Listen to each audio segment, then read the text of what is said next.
Good evening, viewers, and welcome to episode 7, season 3 of Guts, Glory, and Story. Well, this month marks our first anniversary telecast of GGS, and today we are over 40 podcasts. So, a big thanks to our viewers, that's you, our guests, both alike, to help us get where we are today. And today on our show, we have Dr. Sanjay Arora, a first generation entrepreneur, an active COVID warrior. And we were talking about a DJ in his free time, and much more. There's many more facets. And sometimes people say you can't have it all. But here is a person who's got it all. And I'm so happy. But more of that very shortly. For those of us, or for sorry, for those of you who don't know us, I'm Alok Sinha, serial CEO, an author and an entrepreneur, and I'm joined by my illustrious co-host Sangram Surve, who's an ad man, an awarded filmmaker, and a marketing strategist. And with this, I turn to Sangram to present Sanjay to all of us. Sangram, over to you.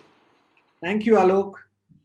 I think Dr. Sanjay and I were on each other's LinkedIn list, and I didn't even know when who added whom, and I was going and I noticed him, and I said, "Oh my God, we're already friends."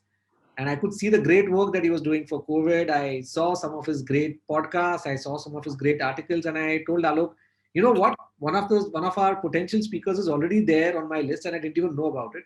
And Alok said, "Why not?" And that's how essentially we approached Dr. Sanjay.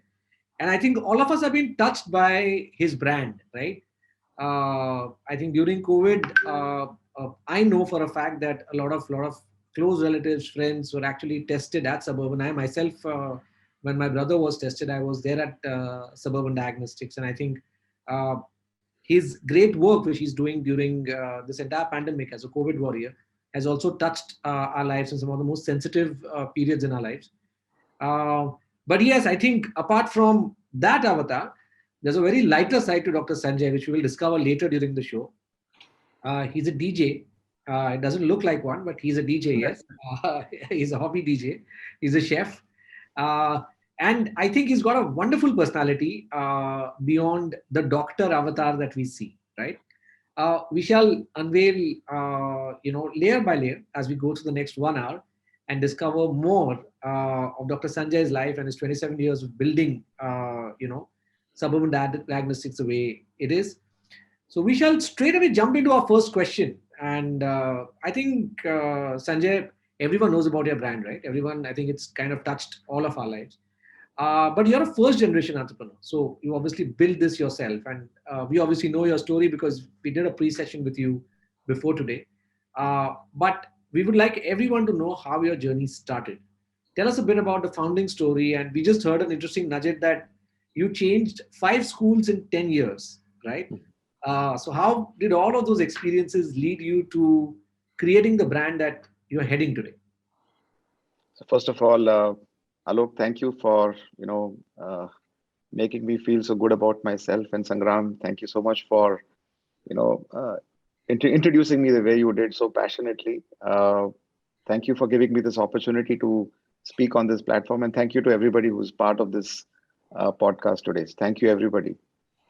Uh, I guess I was just telling somebody this the other day that maybe academics came a little easier to me than to other people, and I was always a good student, and my sister and I always had that comparison. She's about 5 years younger to me, and would always be compared. Oh, if Sanjay is your brother, why are you not like that, so to say? So I guess academics came easier to me. So after class 12, I actually qualified for both engineering and medicine. And my passion was always to be into engineering. I took admission into VJTI, but because I also got into medicine and there was no other doctor in the family, my father said, Soch lo. And that's here I am today with that once, those two words, Soch lo. And I actually pulled my admission form from VJTI, went into Grad Medical College, and that was in 1984. And today it's 37 years later, and I'm here with all of you sharing my story. So I think it was, I think, academically easier for me. But I think a lot of my decisions that happen is uh, family oriented, and there's a lot of family support, family role that comes into play in any decision that we make together, whether it's me or my wife or my children, my parents, my sister. We all come together on the dinner table and take a family decision, and this was one of them. And sometimes some people know things better than you, and when you're 18 years old, you're not always certain of what life has in store for you. So if you respect someone, you trust someone, like I do for my father, you allow them to maybe sometimes guide you in the right direction. And that's how I actually took up medicine. And my father was very clear that after I finish medicine, I should try and be in a field which I'm in control of uh, the destiny myself. And that's how I took up pathology and didn't want to be part of somebody else's lab. So we started our own lab. So Anju, my wife, and I co-founded Suburban Diagnostics in July of 1994, purely because we felt that we should be able to run our own enterprise, and that's how sort of the genesis happened of Suburban Diagnostics 27 years ago. Lovely. Doctor, it's pounding rain outside, and it's like the Shakespearean piece. You're giving us a very dramatic story, and it's everything is kind of conjuring. Backdrop is right. Good. So Sanjay, let me move from there to something which you told us while we were uh, in the pre run. So one of the maxims that you've always lived by is that you like to go beyond your comfort zone. And remember, you said academics comes easy, but so anything outside of academics would be outside of a comfort zone. So similarly, you're a pathologist, but you've had to wear multiple hats to get your business growing, from something very small to something so well known today. So tell us two parts: how thinking outside of your comfort zone unraveled your life, and what were the new learnings that you had to undertake to get to where you are.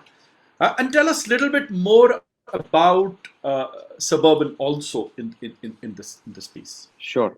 No, absolutely, Alok. So the first lab that we built, Anju and I built, was a small lab of about 850 square feet, but it was designed with the view of giving transparency.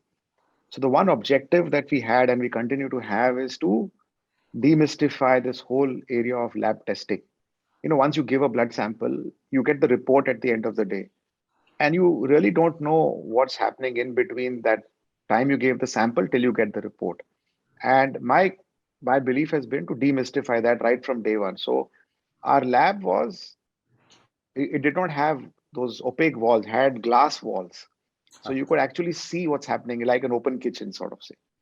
And any patient who would walk into the lab would be able to see me behind, inside the lab, behind the microscope, wearing my lab coat. And that was typically, and they would just knock on the glass, and I would wave to them and come out and meet every patient.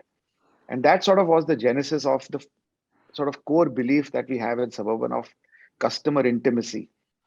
Truly, we exercise that, we believe that, and that's the DNA of the organization today also, that there is a huge amount of customer intimacy that we want to imbibe with every person who walks into the center, because the belief is no one visits a healthcare facility because they want to. Everyone visits a healthcare facility because they have to. Yes. No one says, "Oh, I don't want anything. I don't have anything to do. Instead of going to a mall or instead of going for a movie, let me go and do a health checkup." No, I don't think so. I think there is some unfortunate underlying compelling reason which makes them visit a healthcare facility. Even now, when people have to travel, they are forced to do RT-PCR tests. It's not because they want to do it, get a swab up their nose. So there is some, I think that is one belief that I have tried to inculcate not only in myself, but in my team, that remember that no one comes to you because they want to. What can you do to change that have to a want to? I think that's the belief that we sort of was the foundation in which we try and try and replicate even today, that change that have to a want to, that negative reason to a positive reason. So people, if they ever need to use healthcare, they want to come to you. And this is one particular patient who was a young diabetic. And I had very high regards for him. He is a IIT and IIM Ahmedabad. So I always get very impressed with people like, such, with this great background, educational qualification, and very, very sharp. So he would come and ask me, that, okay, doc, see my reports, how the sugar control. And then he would say, okay, show me your reports. And I said, but I've not done my test. He said, I'm not talking about those reports. I'm talking about your MIS. And I said, I know what MISS is, but I don't know what MIS is. I didn't even know it at that time. So, just the orientation towards management information systems or Excel sheets and, knowing your top line, bottom line, EBITDA and, cost items, gross margins, all those things. As a medical professional, you don't learn any of this, right? You know how to do your work sitting behind the microscope. And that is what opened my eyes for the first time, that I have to look at it differently, not only as a pathologist, but also as an entrepreneur or of somebody running an enterprise. And he told me this, that, doc, if you really want to grow this enterprise, you should be not from that side of the microscope. You should come to this side of the microscope and put somebody else behind the microscope. And I said, no, I can't do that. That's my forte. That's my comfort zone. I'm insulated in that area. I know what I'm supposed to do. He's saying, but growth will not happen. If you sit behind the microscope, then you'll not be able to build the business. And that's truly what was a changing, line that happened for me, where he said, doc, move from that side of the microscope to this side, meaning move away from the back of the microscope.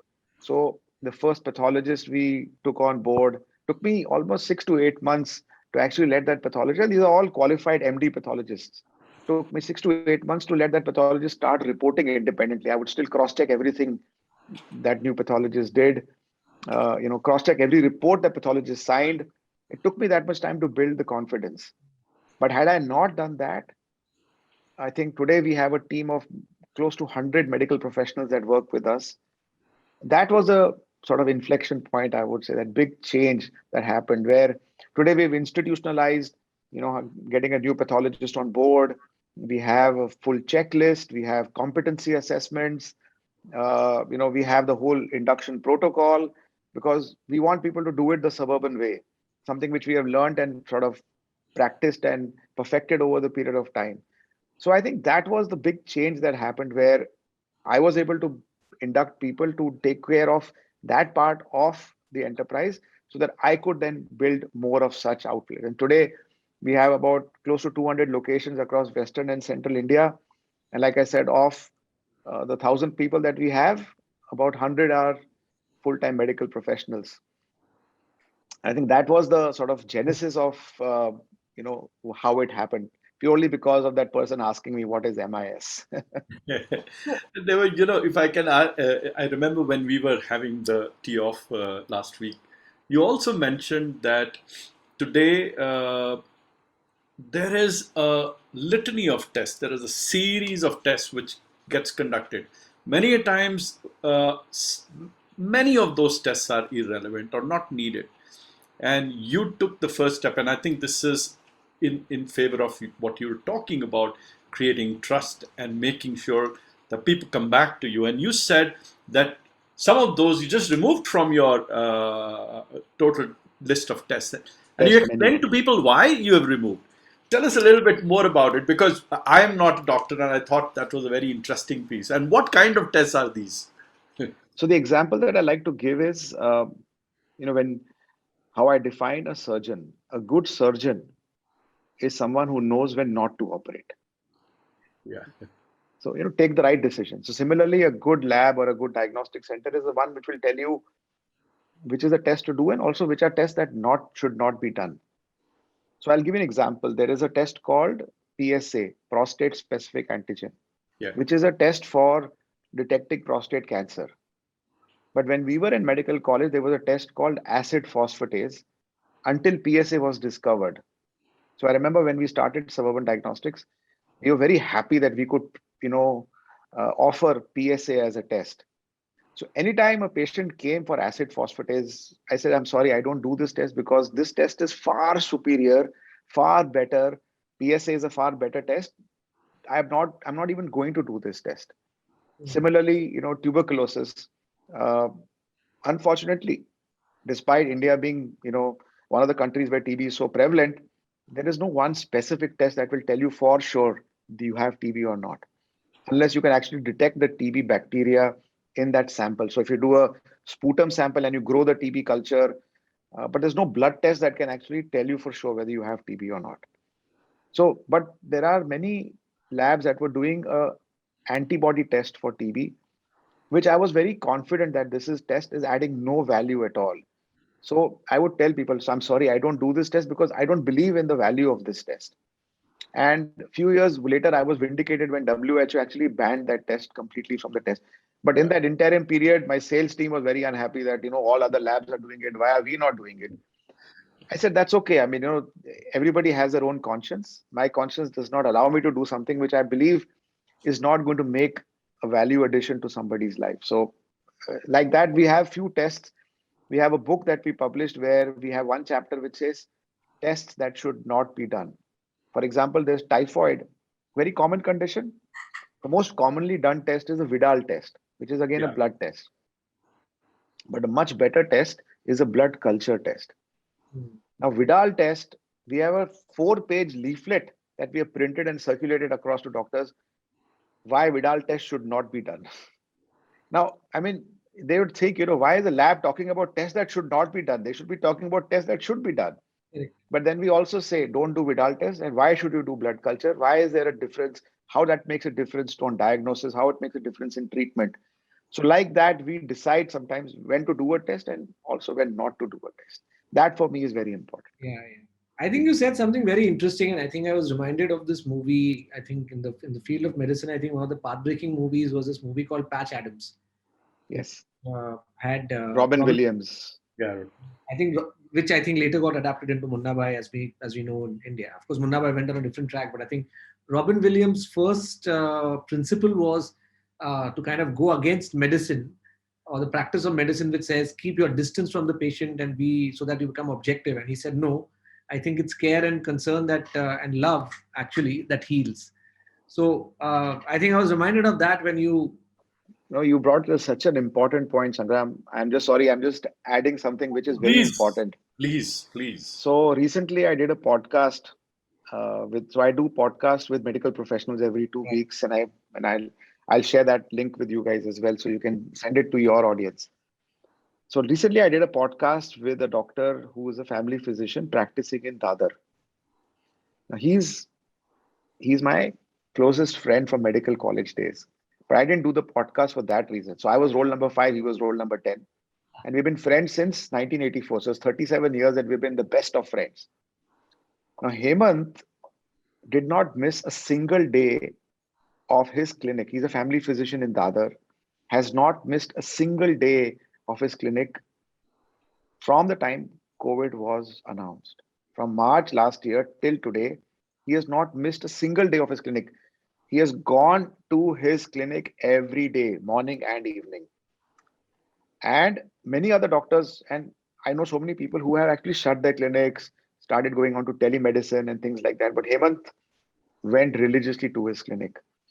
Uh, what touched me was when he said that I started getting patients from different areas, people who have not really seen before. Because when you are a family physician, you are familiar with the family and the generations that you are, who keep coming to you. So he's also a second. His father is the one who started the practice, and he's taken over from that. So there are a lot of families that have been coming to him. So he started seeing people who have never come, and they said, "Okay, wo doctor ke paas jao. Go to that doctor because this doctor actually touches his patients." And Oh, this is during COVID. wow, He wow. says, go to this doctor because ये doctor actually आपको touch करके examine करेगा, not merely, stand behind. So, that's as you said, right? That and this is the reason why Hemant is what he is today, that uh, people go to him because he actually uses his stethoscope and auscultates and things like that, and not merely talk and, just do on history taking. Uh, he's right there in the middle of it all. and we need people like him. So I just wanted to add that anecdote or Absolutely. the way you explained. Brilliant. And it's so Brilliant. glad that you've introduced some of these principles and values in how you do work, because I think in the field of medicine, one of the growing concerns always is, the distance and the commercialization of the field.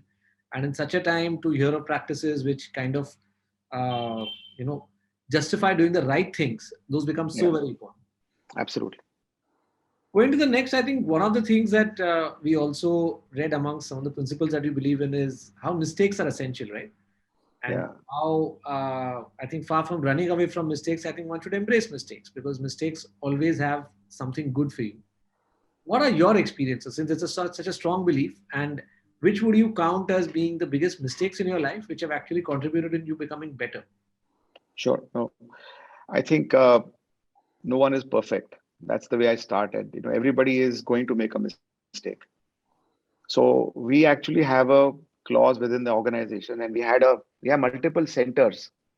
So one of the audit criteria was you will be rewarded for the higher number of mistakes that you log in, Oh, and really? you will be deducted marks if you don't log in the mistakes. So we actually wanted people to come out, and the purpose is exactly what you said, Sangram, that today in a large organization like ours, if you share your mistake, there are so many other people who will benefit and not make that same mistake themselves. So that for me is very important, that if I acknowledge, yes, I made a mistake, and I share that mistake with people around me, there are so many people who can learn from those mistakes. And my whole, maybe journey on social media over the last 12 months has been to share my experiences with people, things that I have not done well, maybe some things that I've done well also. There is no shortcut for experience, but a smart person is somebody who learns from other people's experiences. And what I'm trying to do is share my experiences, good and bad both, right and wrong both, so that people can not make the don't need to make the same mistakes themselves. So for us, having an error log which is empty is not right. Something is not right. Then if you have an error log which no errors logged into it, it's not possible. And mistakes don't need to be catastrophic. It could be simple things, whatever it is. Log it in so that other people can learn from it. Put a corrective action, put a preventive action. So one of the earliest mistakes that I made is that, and I trust people very easily. So we bought equipment from one particular vendor, not taking his background into account, whether he has the after sales support. So we bought a lot of equipment, but he sort of, he did not have the backup. So my entire investment went. So make sure that you are thorough when you work with a channel partner. That after that, I decided I'll work only with those people who have full sales and service support, who have application support. So that was one big learning for us, that don't go only on the face of it, examine it in depth. I actually made note of some of the mistakes. So one was that. Second is, I learned it a little late. Invest in the team. So make sure that if you want to build an organization, build a team that is actually better than you. And don't be insecure about that fact, because as an entrepreneur, you will always have that enthusiasm, that zeal, that passion. And they'll be collectively, you'll be probably still there to hold everybody together. But in functional areas or in specific areas, invest in your team. So that is something which I probably learned a little late. I wish I had learned that earlier, to invest and build a team that is better than you. The third thing that I learned is that, like I said, that MIS, what it taught me is that every business, you have to have financial governance. And even if you're not a finance background, there's so many books, that finance for non-finance people, etc., etc. So I think as an entrepreneur, if you're running your business, it's very important to inculcate the habit of financial governance right from day one. So good practices right from the beginning are very important. And last but not the least is, have a compartmentalization between home and work. And I want to say that today, because home and work today is almost the same. You work from home to a large extent, and that opportunity to compartmentalize is lost. So make sure that when you leave your home and you come to work, don't carry that baggage with you, And when you go back from work to home, don't carry that with you as well. So the way I look at it is, we all used to crib about travel, but travel is that buffer zone which you have just for yourself. So when Yeah. you're leaving your home, you're traveling to work, you have the time to reset between your home and your work. And similarly, when you come back from your work to home, you're again traveling.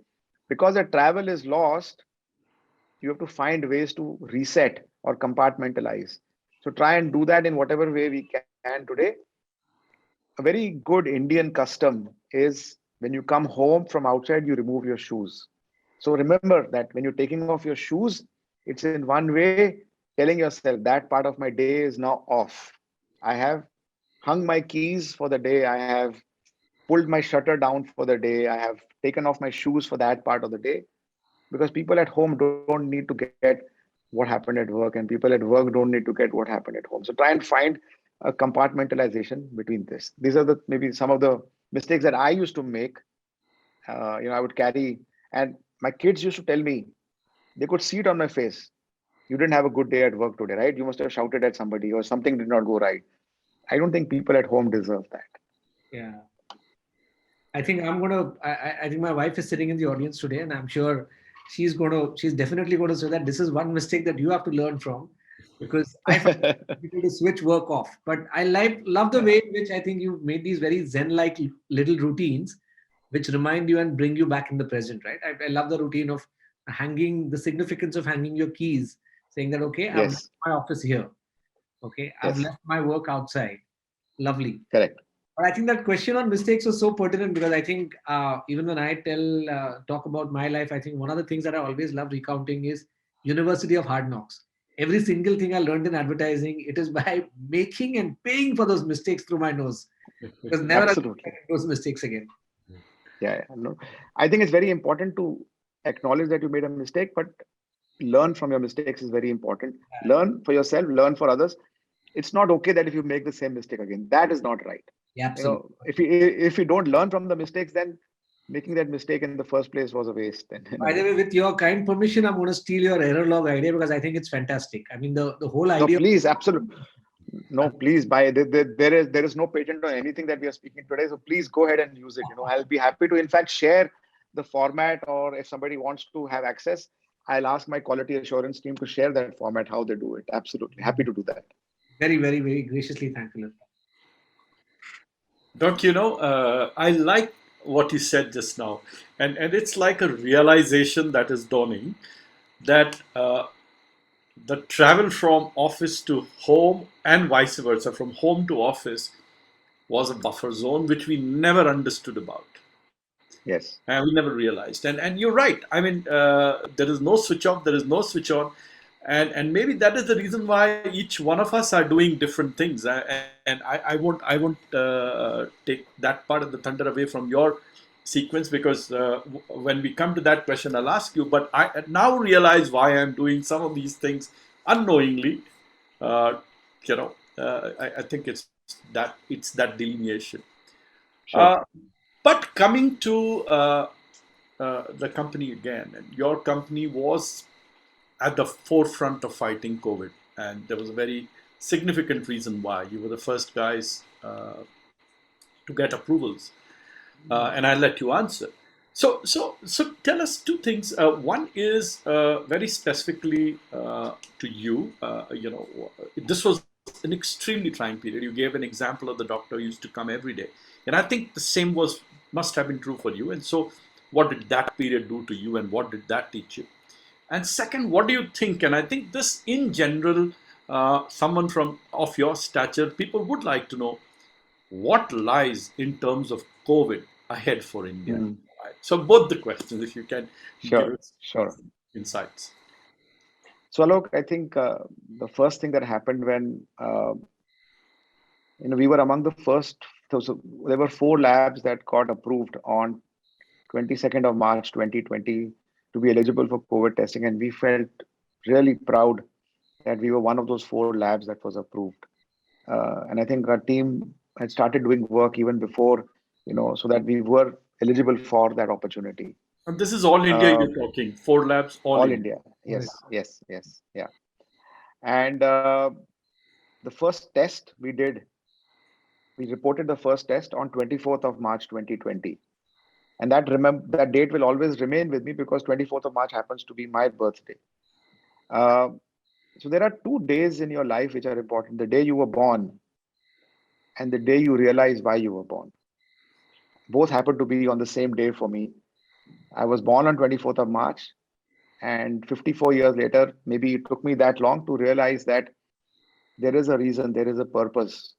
And that purpose is that when the whole world is at the back foot, the whole world is, facing the onslaught, we have been given a chance to contribute and make a difference.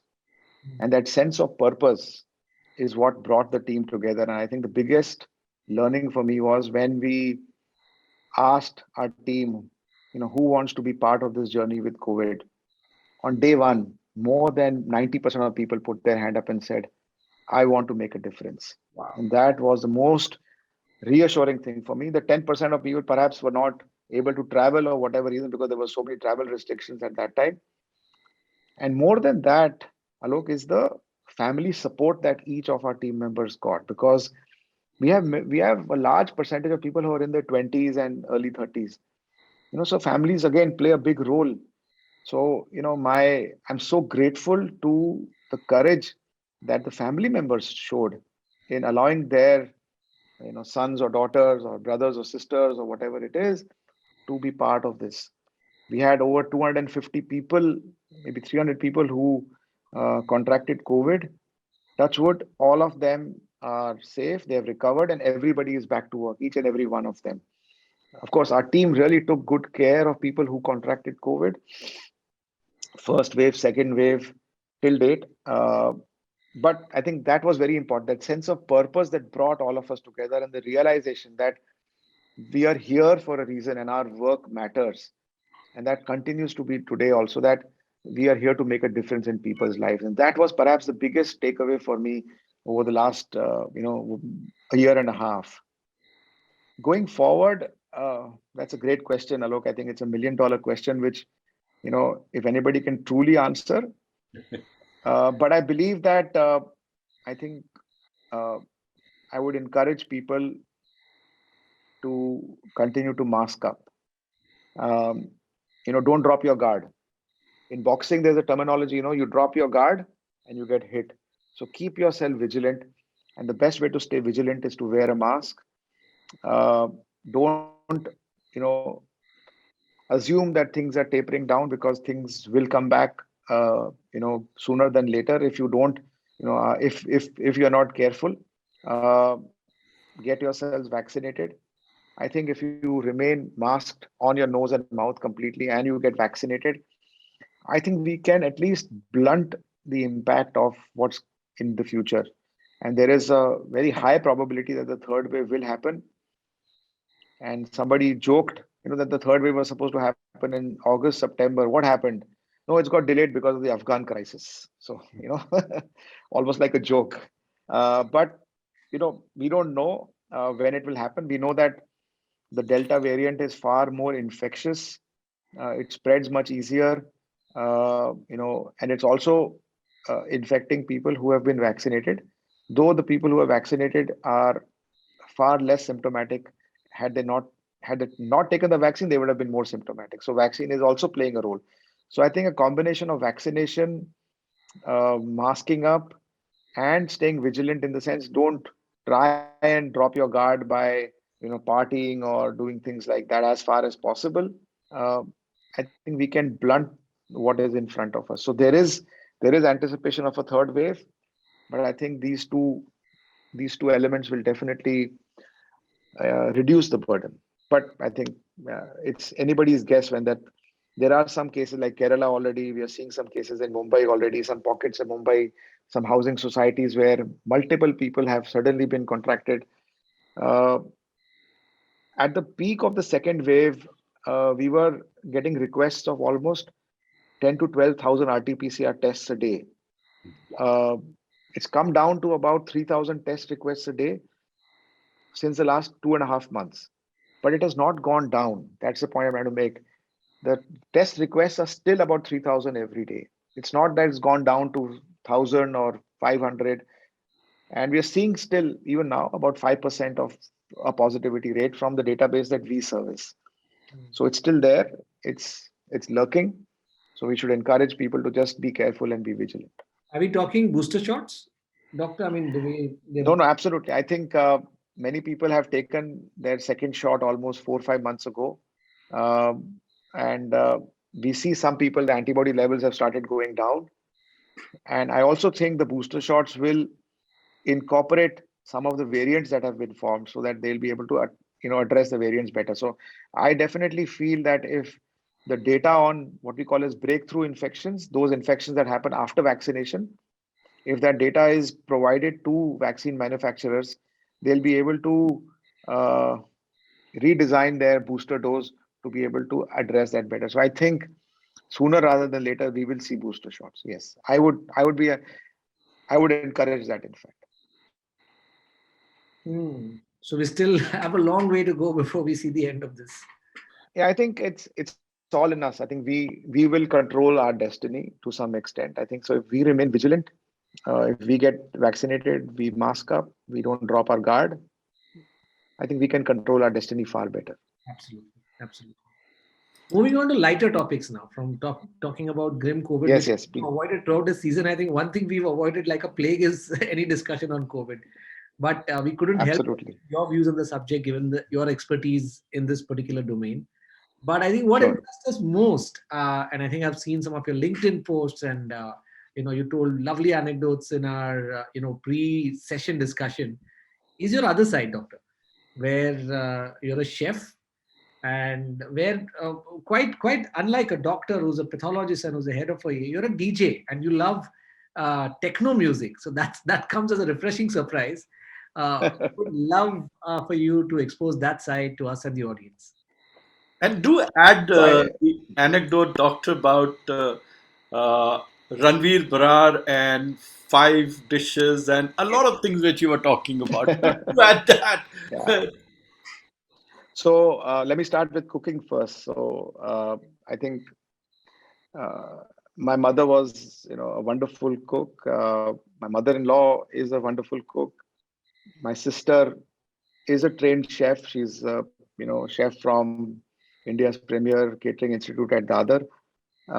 So I think there have been a lot of influences on that side. So I think I somehow just got into cooking at a very young age, and I sort of enjoyed that.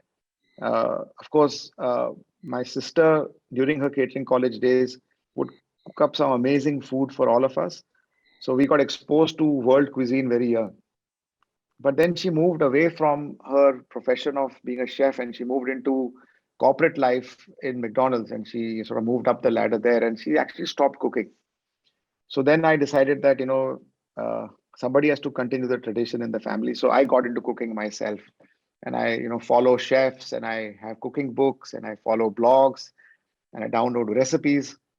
Uh, there are five things that I make really well, and that's the genesis of what I call as the five-dish cafe. That if I ever start a restaurant, it'll have five dishes, which will be pancakes and waffles, which I've been making since I was a teenager, and I've sort of perfected that recipe to truly claim that I make, I think, probably world's best waffles today. I've really perfected that recipe.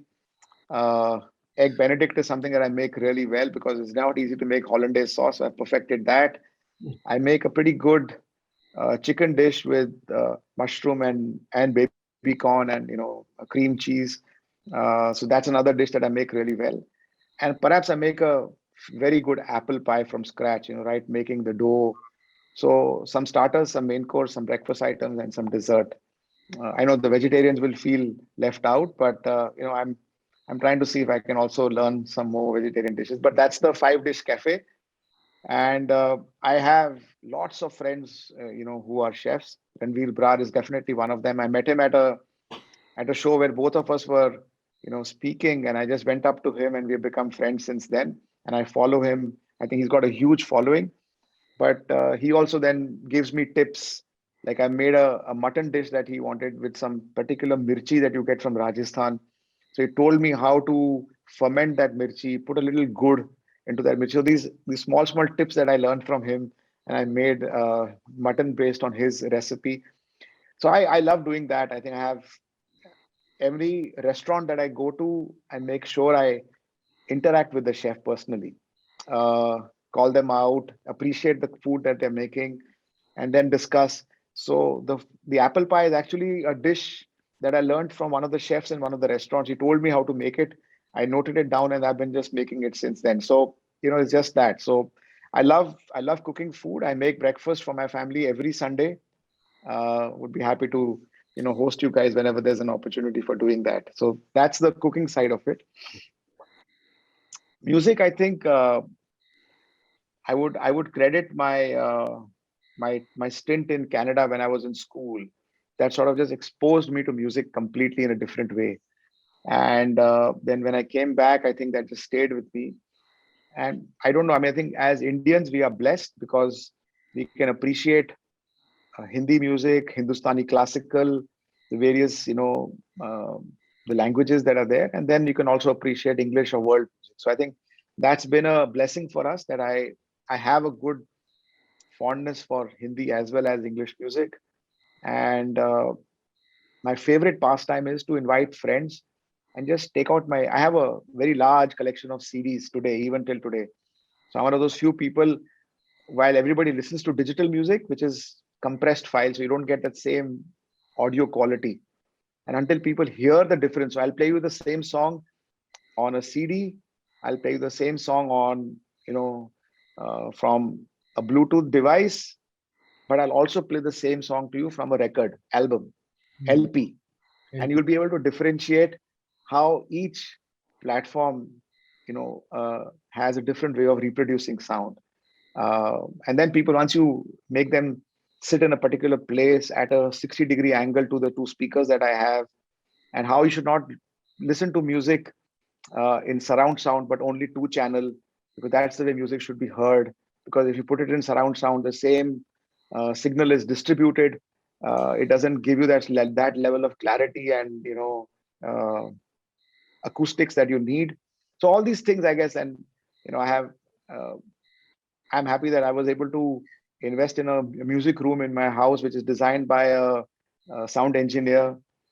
And on my daughter's 21st birthday, I had invited uh, a doctor's son who was a budding DJ at that time.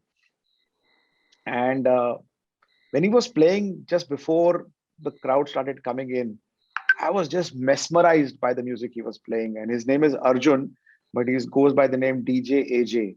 Now he's such a famous guy. He's played at Virat Kohli's wedding and Ranveer and Deepika's wedding. So he's like a celebrity DJ today. But after that time, he was a young kid. And I told him, Arjun, I want to learn how to be a DJ. Uncle, aap aa jao mere ghar pe. You come home and I will teach you. So actually enrolled for his classes. I would leave work at 8, and from 8:30 to 10 I would go to his house every Monday. And I still remember the first class that I went for, and he told me, get a notebook and a pencil. Typically old school. I went there and I was this, you know 50-year-old man, and this three other kids were there with me who were 18 to 20-year-old. So four of us enrolled for the class together, and then he started giving some assignment to be done, do this, note down this. And I'm, in my very diligent way, I noted down everything. And after I finished that, the three kids said, Uncle, can we just take a pic of that on our phone? So, I said, okay. Kids are much smarter. They allowed me to do all the hard work of noting down. They just took a pic of that. So that's how my sort of interest for DJing started. So I would go to his house, and he told me to invest in my own DJ equipment at home because that would allow me to practice more. I still need to practice a lot more than I do. But that's how my interest for music. And I guess if you want to be a DJ, you have to play Bollywood, you have to play EDM. But I also enjoy that music. So I guess that came easier to me. Titanium by David Guetta is my first entry into EDM music. I'm probably one of the biggest fans of Rihanna. So on one side you have Rihanna, and then one side you have Rahat Fateh Ali Khan. So you have, the two extremes of the R's. So yeah. So, and every Sunday now I curate a playlist that I send out to family and friends, and I'm hoping to include both of you as that. If Absolutely. somebody else wants to be on that, playlist every Sunday, so I curate a health article and I try and match music to that health article. So I read stuff and I will curate one health article which will help you, look after yourself better, and then matching a playlist to that. So that's my Sunday morning ritual. My wife knows, isko 2 ghante abhi chhod do. He wants to do that. Leave him alone on Sunday morning. As long as he makes breakfast by 10, he's allowed to do that. So, Sangram, you had a corollary question, right? You kept it for the end. Why don't you shoot that one on the playlist for this Sunday?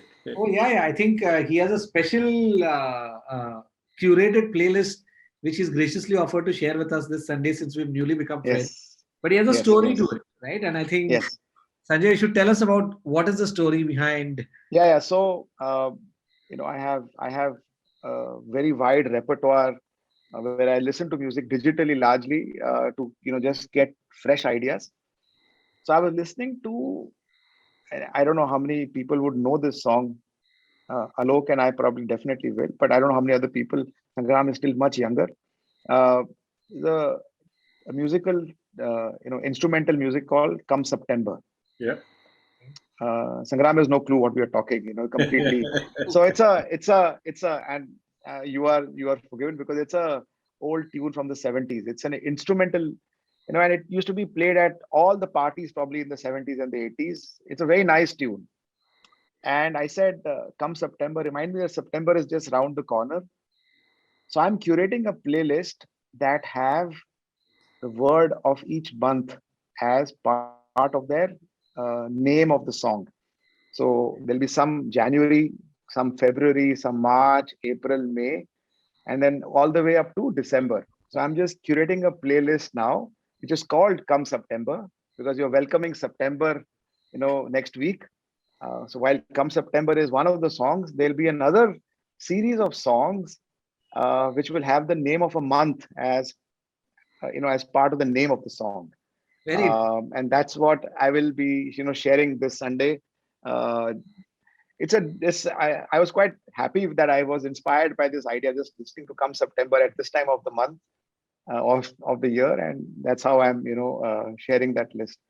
fun. Uh, By the way, a lot of and people in the audience have already expressed. They volunteered to say, "Okay, playlist, please. We also want the playlist." I, absolutely. So I mean, if you can share the numbers, and I'll be happy to add them to the playlist. Lovely. So So I think those of you who happy want to to do that. please share your numbers in the chat window, and I think my team will ensure that you have the playlist on this Sunday. Yes, I will make sure that you can. What I would love is for people to, share feedback. And did they like it? Did they not like it? What did they like? What they did not like? So I think the more interactive it is, the better it is for me also. I would love feedback as well. Lovely, lovely. We already have a couple of numbers coming in. Shweta, you'll have to do the needful after the session to ensure the playlist reaches the people. So, by the way, the Perfect. questions open to the viewers. If you have any specific questions for Sanjay, please put them in the chat as we come closer to the end of the show. So Sanjay, there was something which you wrote on the LinkedIn some time ago, and that was 27 lessons from your journey Yes. so far. Right. And Right. so, uh, why the number 27? And Hmm. could you shortlist the top 10 for our audiences and Sure. what you Sure. think are Absolutely. core lessons, which each one of us needs to understand?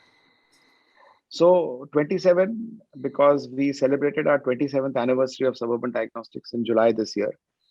So my team, just encouraged that, Doc, why don't you just, come up with your top 27 lessons or your experiences. So I've just put down some of them, and I'll just quickly share them with all of you. So the first lesson that I wanted to share with everybody is humility. No matter where you are, how big, small you are, it's very important that you remain grounded. There is always a much bigger force that you must bow down to. So I think be grateful, but remain humble. I think humility is big lesson for me. Get your hands dirty is my second lesson. That there's no better way to learn anything by doing it yourself. So whatever it is, the first 10 years of Suburban Diagnostics, everything that I learned was because I had to do it myself. There was nobody else. So lots of things that, whether it's sales and marketing, whether it is IT system, whether it is maintaining of an AC, anything, everything I had to do with my own hands. And today that has, allows me to lend that experience to people around me. So get your hands dirty. Don't be afraid of getting your hands dirty. The big lesson that I've learned in Suburban Diagnostics is to call close the loop. What starts with you ends with you. So when you're a very small organization, all the functions of the organization are in your head. So if there is something which is not core to you, you just sort of delegate it different parts of your head and you still close the loop at the end of the day. But as the organization becomes bigger, you get a task which you are not responsible for, you give it to somebody else in your team, and then they pass it on to somebody else. And sometimes that happens as you move down the hierarchies, it becomes a case of Chinese whispers. But what started with you must end with you. So even if you have delegated a task, make sure you get closure on that, that whoever has been made responsible come back and will come back and tell you. So if Sangram, you want a test to be done at a particular time, I will give it to somebody in my team who will then give it to somebody else. But I want feedback from the person who I gave it to, that let me know what was done, what time is the appointment fixed, who will go, so that I know that whatever Sangram asked for is actually completed. So what starts with you ends with you. No matter whether it is your responsibility or not, whether you've given it to somebody or not, make sure you close the loop. The fourth lesson that has been big importance is relationships. There is everything in this world works on relationships, and invest in those relationships, whether it is with your team, whether it is with your family, whether it is with your friends, your relatives, your channel partners. Invest in those relationships. And the one message that I would like to share with everybody, which my father has said, is relationships are like an elastic. So there are two ends of an elastic. I'm holding one end, the other person is holding the other end. You can stretch it up to a point. But if you stretch beyond a point, the elastic will break and it's going to hit both ends holding that elastic. So don't stretch the relationship beyond a point so that it breaks and it hurts the two people holding that ends. Instead, invest in the relationship and let it become stronger. The fifth lesson is dream big. It's very important that every day you have some inspiration and you couple that inspiration with perspiration. But mere hard work is not work. There has to be dedication, that you have to remain committed. That dedication you can't just be inspired, work hard and be committed unless you do some innovation. And when you do innovation, it will give you a chance for celebration. And when you do celebration, you'll again be back to inspiration. So that cycle continues of inspiration, perspiration, dedication, innovation, celebration, back to inspiration. So that's my cycle of what has kept me going every day. Very important. One of the biggest, the most lines that I love to talk about is you can't pour from an empty cup. So if you want to look after anything in your life, first look after yourself. Because if you can look after yourself, then you are mentally, physically, emotionally there to look after everything else. So first, invest in yourself so that then you can look after people around you. So first, fill your cup so that then you can pour. So you can't pour from an empty cup. Maintenance is very important. So I used to open the shutter every day, and I realized that if I maintain the shutter, it's much easier for me to open that shutter. So look after the things that are important to you. Well, look after yourself, but also look after things that are important. Maintain, put your time and effort in maintaining the things around you. As an entrepreneur, as a leader, it's very important to lead by example. So it's been 27 years plus. There's not been a single day that I've gone to work without being without shaving. There's not a single day that I've gone to work when I'm not formally dressed. There's not a single day that I've gone to work where I'm wearing chappals or sandals. I'm always formally dressed. This is the way I go to work every day. 4 days in a week, I'll wear a tie. 2 days in a week, I'll give a break. Some days I'll wear a jacket.